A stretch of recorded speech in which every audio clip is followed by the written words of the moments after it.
خون آشام مہم قسط نمبر 4 خون آشام مہم قسط نمبر 4 دروازے کے دوسری طرف نیم تاریکی تھی۔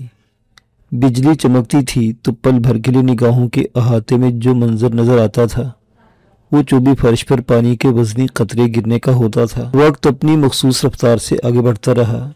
شب اپنے آخری پہر میں داخل ہو گئی تھی۔ طوفانی بارش کی شدت بھی دم توڑ رہی تھی، مگر نیند کا شائبہ تک جیری کی آنکھوں میں نہیں تھا۔ اچانک جیسے تمام حسیات جیری کی آنکھوں میں سمٹ آئیں۔ دروازے پر تاریک سایہ لہرایا تھا، پھر وہ سایہ کیبن میں داخل ہوا اور اس نے دروازہ دھیرے سے بند کر دیا۔ ایک سیاہ چادر میں خود کو چھپائے وہ نیفری تھی۔ چادر بارش کے پانی سے بھیگی ہوئی تھی۔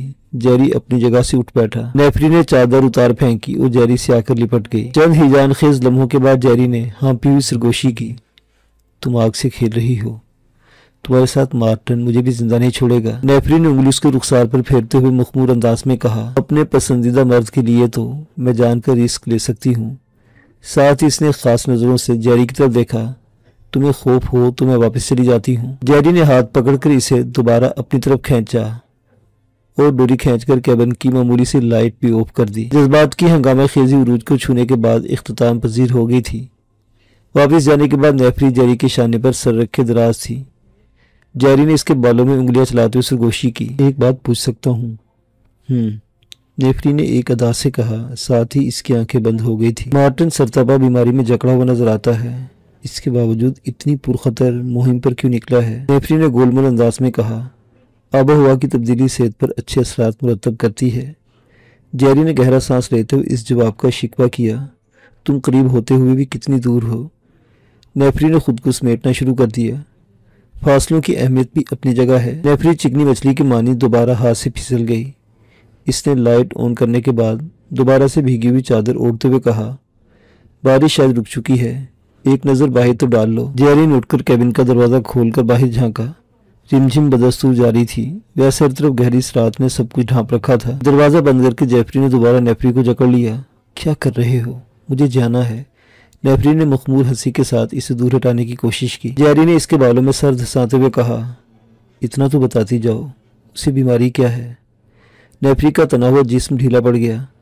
اس نے طویل سانس لیتے ہوئے کہا، تم نہیں ماننے والے۔ جیری نے اسی حالت میں نفی میں سر ہلایا۔ نیفری نے اس کے اریاں کمر پر چٹکی لیتے ہوئے کہا، اس کے گردے رفتہ رفتہ ابھی تک دریافت ہونے والی کسی بھی بیماری کے بغیر ختم ہو رہے ہیں۔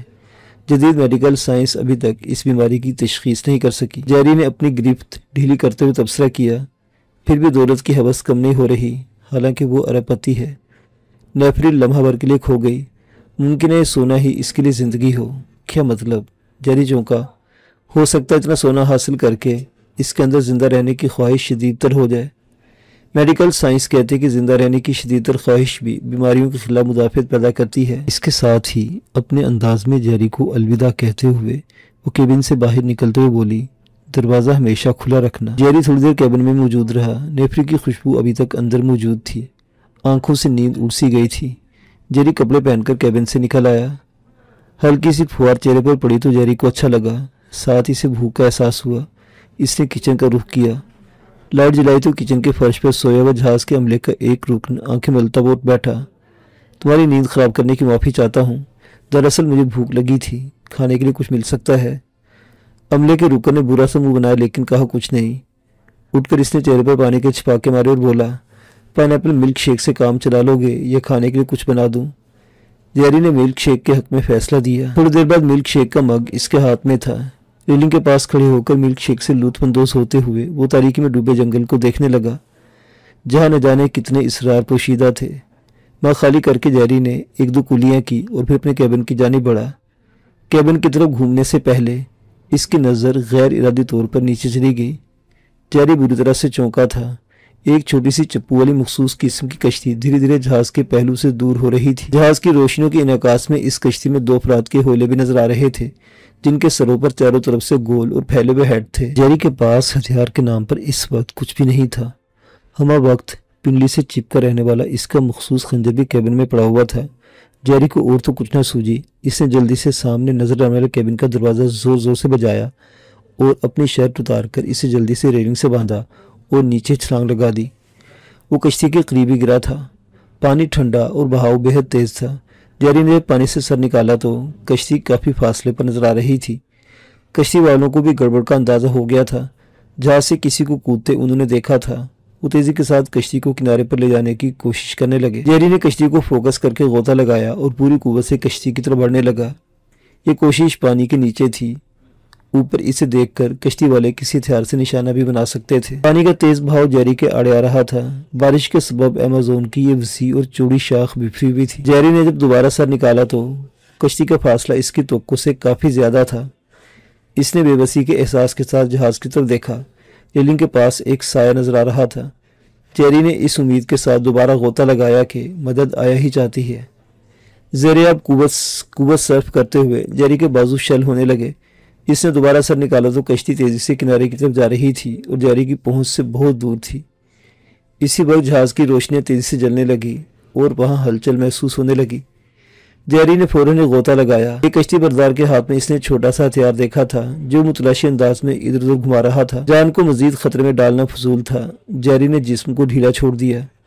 پانی اسے اپنے ساتھ بہا کر لے گیا۔ دوبارہ سے سر نکالا تو کشتی کہیں نظر نہیں آ رہی تھی۔ وہ جہاز سے خاصے فاصلے پر تھا۔ جہاز کی اسپاٹ لائٹ دریا کے پانی پر گردش کر رہی تھی اور جہاز سے چھوٹی موٹر بوٹ نیچے اتاری جا رہی تھی۔ اچانک جیری کے جسم میں سنسناہٹ دوڑ گئی۔ تھوڑے فاصلے پر پانی میں دو آنکھیں چمکتی نظر آئی۔ آنکھوں کا درمیانی فاصلہ بتا رہا تھا کہ وہ خاصا جسی مگرمچھ ہے۔ اس بکھرے ہوئے دریا میں خالی ہاتھ ایک جسی مگرمچھ کا سامنا ہو جانا جیری کے لیے پریشان کن تھا۔ اس نے حواس قائم رکھے۔ اسی وقت اسپاٹ لائٹ کی روشنی پڑی اور خونخوار آنکھیں پل بھر میں غائب ہو گئی۔ اگلے پل جیری اسپاٹ لائٹ کے روشن دائرے میں تھا۔ جیری نے دیوانہ وار ہاتھ ہلایا۔ تھوڑی دیر میں موٹر بوٹ اس تک پہنچ گئی۔ ورینسکی اور پال ہڈ نے اسے بوٹ میں کھینچ لیا۔ شکر کا مقام تھا کہ مگرمچھ روشنی دیکھ کر وہاں سے بھاگ نکلا تھا، ورنہ اس حملے سے جیری کو خود کو بچانا بے حد مشکل ہوتا۔ مگرمچھ کو بھول کر جیری ہاتھ سے اشارہ کرتے ہوئے چلایا، اس طرف ایک بوٹ ہے، وہ لوگ جہاز پر دراندازی کی نیت سے آئے ہوئے لگتے ہیں۔ پال ہڈ نے بوٹ کی طرف رخ کر دیا۔ ولنس کے ہاتھ میں گن تھی۔ اس نے گن جیری کو تھماتے واکی ٹاکی نکال لیا۔ اس کی ہدایت کے مطابق اسپاٹ لائٹ حرکت میں آئی تو دریا کے کنارے ایک لکڑی کی مقامی ساخت کی چھوٹی سی کشتی نظر آئی جو کہ خالی تھی اور گھوم کر کنارے کے ساتھ ساتھ بہ رہی تھی۔ جلد بازی میں فرار ہونے والوں کے پاس اس کی رسی کنارے پر کسی چیز کے ساتھ باندھنے کا ٹائم کہاں تھا۔ تھوڑی دیر میں وہ تینوں بھی کنارے پر پہنچ گئے۔ بوٹ کے ٹول باکس سے پال ہڈ نے ٹارچ نکال لی تھی۔ تھوڑی دیر وہ کنارے پر ادھر ٹارچ گھماتے رہے۔ اس دوران ایک دوسری بوٹ بھی جہاز سے وہاں پہنچ گئی تھی، مگر اس تاریک اور پانی جنگل میں دو دراندازوں کو ڈھونڈنا بھوسے کے ڈھیر میں سوئی ڈھونڈنے کے برابر تھا۔ دشوار پہاڑی راستوں پر خچروں پر سوار ہو کر لارڈ ولنگٹن، فانگ، جارڈی اور ماچو پہاڑوں کے دامن میں اس قدیم بستی تک پہنچے تھے۔ یہ پیرو کے قدیم باشندوں کی بستی تھی۔ یہ لوگ خود کو مایا تہذیب کا وارث سمجھتے تھے اور باقی دنیا سے الگ تھلگ رہنا پسند کرتے تھے۔ پورے لاطینی امریکہ کی طرح پیرو میں جادو ٹونے پر یقین رکھنے والوں کی تعداد بہت زیادہ تھی۔ یہاں قدم قدم پر کالے جادو کے ماہر ملتے تھے اور یہ بات کہ ان جادوگروں کی اپنی روزی روٹی عقیدت مندوں کے سبب ہی چلتی تھی۔ فانگ، مارٹن وغیرہ کے جہاز پر 3 مختلف جگہوں پر ڈیوائسز نصب کرنے میں کامیاب ہو گیا تھا۔ ان ڈیوائسز نے زبردست طریقے سے کام شروع کر دیا تھا۔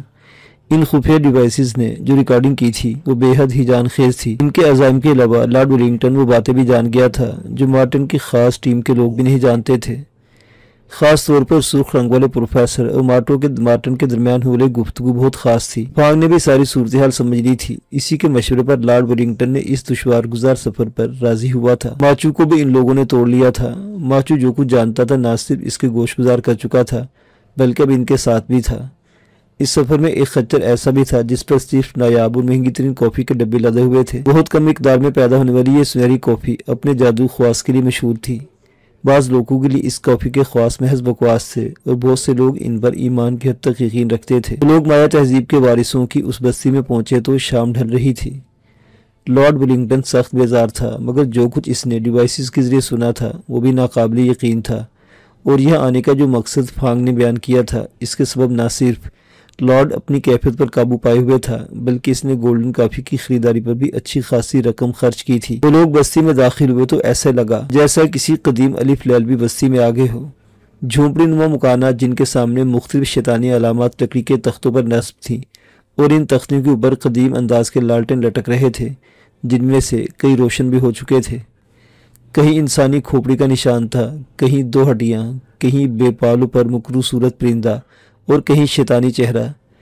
لبادوں میں خود کو چھپائے نظر آنے والے زن و مرد بھی بدروحوں کی مانند لگ رہے تھے جو انہیں دیکھ کر ایک طرف ہٹ جاتے تھے۔ فانگ کے علاوہ سبھی کے چہروں پر ہراس تھا۔ اس چھوٹی سی بستی کے آخر میں ایک پہاڑی کھو نظر آ رہی تھی۔ اس کھو کے باہر تختی پر اپنی تمام تر جزیات کے ساتھ 2 آنکھیں بنی ہوئی تھی اور روشن لالٹن کے اوپر ایک الو کا مجسمہ نظر آ رہا تھا۔ یہ مجسمہ صنائی کا اعلیٰ شاہکار تھا اور دیکھنے میں بالکل اصل نظر آتا تھا۔ یہاں پہنچ کر یہ قافلہ رک گیا۔ فانگ کے قریب کھڑے لارڈ ویلنگٹن نے تبصرہ کیا، عجیب ڈرامائی سی جگہ ہے، بالکل ہالی ووڈ کی ہارر فلموں جیسا منظر ہے۔ کسی کے کچھ کہنے سے پہلے الو کے مجسمے میں حرکت ہوئی۔ اس نے 360 ڈگری پر سر گھما کر لارڈ کی طرف دیکھا۔ انداز ایسا تھا جیسے اسے یہ تبصرہ پسند آیا ہو۔ لارڈ نے جھرجھری سی لی، یہ مجسمہ نہیں ہے۔ اس کے انداز میں خوف کے ساتھ بے پناہ حیرت بھی تھی۔ فانگ نے سرگوشی کی، عزت مآب، یہاں بہت کچھ عقل و گمان سے بہت دور ہے، میں ایسے ہی یہاں نہیں لے آیا۔ اسی وقت الو اپنی مخصوص آواز کے ساتھ ہوا میں بلند ہوا اور بے آواز اگتا ہوا کھو کے اندر چلا گیا۔ کچھ پل بعد ہی کھو میں روشنی نظر آئی جو اگلے چند لمحوں میں خاصی تیز ہو گئی۔ آئیں، ہمیں اندر بلایا جا رہا ہے۔ لارڈ کی آنکھیں پھیل گئیں۔ فانگ نے جاڈی اور ماچو کو اشارہ کیا۔ انہوں نے نایاب کافی کے پیکٹ خچر سے اتارنے شروع کر دیے۔ جسمانی حرکت کے ساتھ ہی ماچو کے ہٹ میں لگے، دھاتی ڈھکن جھنجھنا اٹھے۔ فانگ نے برا سا منہ بناتے ہوئے ماچو سے کہا، اپنا ہیٹ باہر ہی چھوڑ دینا۔ ماچو نے فوراً ہیٹ اتار دیا۔ وہ لوگ کھو میں داخل ہوئے تو لارڈ نے خوف کے سبب جھرجھری لی۔ کھو کی دیواروں کے ساتھ کئی بڑی بڑی خوناشام چمگادڑیں لٹکی ہوئی تھی۔ ایمیزون میں پائی جانے والی اس چمگادڑ کو ویمپائر چمگادڑ بھی کہتے تھے۔ اس کی خوراک کا بڑا حصہ جانوروں کا خون تھا۔ آگے سے کھو خاصی کشادہ ہو گئی تھی۔ اس حصے میں کئی افراد موجود تھے، سبھی لبادوں میں خود کو سمیٹے ہوئے تھے۔ ایک بانس کی مانند لمبا اور دبلا سا سیاپوش ان کی طرف آیا۔ اس کی صرف تیکھی سی ناک اور خنجر کی دھار جیسے باریک ہونٹوں کا کچھ حصہ نظر آ رہا تھا۔ کیوں آئے ہو یہاں؟ اس کی باروب آواز کھو میں گونجی۔ فانگ نے 2 قدم آگے بڑھ کر دونوں ہاتھوں کی مٹھیاں بند کر کے انہیں آپس میں ملایا اور سیاپوش کے سامنے گھٹنوں کے بل بیٹھ کر مؤدبانہ انداز میں کہا، ہم لوگ عظیم فوزاک کے دیدار کے لیے حاضر ہوئے ہیں۔ سیاپوش کی نظریں فانگ کے عقب میں باقی افراد پر جا رکی اور پھر پھسلتے ہوئے گولڈن کافی پر جا رکی۔ اس کے باریک دھار جیسے ہونٹوں پر بجلی کی لپک کے مانند مسکراہٹ نمودار ہو کر غائب ہو گئی۔ فانگ کی نگاہوں نے اس سیاپوش کی نظروں کا تعاقب کیا تھا۔ اس نے جلدی سے کہا، یہ حقیر سا تحفہ ہماری طرف سے عظیم فوزاک کے لیے ہے۔ سیاپوش نے منہ پھیر کر حلق سے ایک تیز اور بلند سی آواز نکالی۔ فوراً ہی پھڑپڑاہٹ سی گونجی جیسے کسی پرندے نے پرواز کی ہو، مگر روشنی کے باوجود کوئی پرندہ نظر نہیں آیا تھا۔ سیاپوش نے انہیں بیٹھنے کا اشارہ کیا۔ وہ ایک طرف پتھریلی زمین پر بچھے گدیلے پر بیٹھ گئے۔ ماچو اور جاڈی تھوڑا سا پیچھے ہو کر مؤدب انداز میں بیٹھ گئے تھے۔ ان دونوں کے چہروں پر ہوائیں اڑ رہی تھی۔ انہوں نے اس پراسرار قبیلے کے بارے میں بہت کچھ سن رکھا تھا۔ اس قبیلے کا ہر فرد سفلی اور ماورای علوم کا ماہر بتایا جاتا تھا اور عظیم فوزاک تو اس قبیلے میں اوتار کا درجہ رکھتا تھا۔ پورے پیرو میں اس کی شہرت ایک پراسرار اور ماورا شخص کے طور پر تھی۔ لارڈ سخت بے آرامی محسوس کرنے کے باوجود مروبیت کا شکار ہو گیا تھا۔ سیاپوش ایک نیم تاریک گوشے میں مراقبے کے انداز میں بیٹھ گیا۔ ماحول کی پراسراریت ان سب پر اثر انداز ہو رہی تھی۔ تھوڑی دیر گزری تھی کہ وہی پراسرار پھڑپڑاہٹ دوبارہ ابھری۔ انہوں نے چونک کر ہر طرف نظر دوڑائی، مگر کوئی پرندہ نظر نہیں آیا، حالانکہ پھڑپڑاہٹ بے حد واضح تھی۔ سیاپوش اٹھ کر ان کی طرف آیا تو وہ چاروں اپنی جگہ سے اٹھ کھڑے ہوئے۔ قریب آ کر سیاپوش اپنی دبنگ آواز میں بولا، تمہاری خوش قسمتی ہے، تمہیں ملاقات کا شرف بخشا جا رہا ہے، تمہارا تحفہ بھی قبول ہو گیا ہے۔ فانگ کے چہرے پر مسرت ٹھاٹے مارنے لگی۔ اس نے سیاپوش کا بے حد شکریہ ادا کیا۔ سیاپوش نے ایک سمت قدم بڑھائے، آؤ میرے ساتھ۔ فانگ نے ماچو اور جاڈی کو وہیں رکنے کا اشارہ کیا اور لارڈ کے ساتھ سیاپوش کے پیچھے ہو لیا، جو لمبے لمبے ڈگ بھرتا ایک طرف چلا جا رہا تھا۔ مختصر سی نظر آنے والی کھو اندر سے کافی کشادہ اور طویل تھی۔ سیاہ پوش کھو میں پھوٹنے والی ایک تنگ شاخ سے داخل ہو گیا۔ یہ اتنی تنگ تھی کہ 2 افراد شانہ بے شانہ نہیں چل سکتے تھے۔ اس شاخ میں بھی پراسرار سے مدھم روشنی تھی جس کا ماخذ نگاہوں سے اوجھل تھا۔ آخر میں جا کر یہ شاخ ایک وسیع کمرے کا روپ دھار گئی تھی جس کی چھت بے حد اونچی تھی۔ اس کمرے میں بھی وہی پراسرار مدھم روشنی تھی۔ اس روشنی میں کمرے کے وسط میں ایک خوب صحت مند شخص ایک مسند پر بالکل سیدھی کمر کے ساتھ پراجمان تھا۔ اس کا رنگ مقامی افراد جیسا گندمی ہی تھا۔ سر، داڑھی، مونچھ کے بال سفا چٹ تھے۔ عمر کا اندازہ 60 سال کے لگ بھگ تھا۔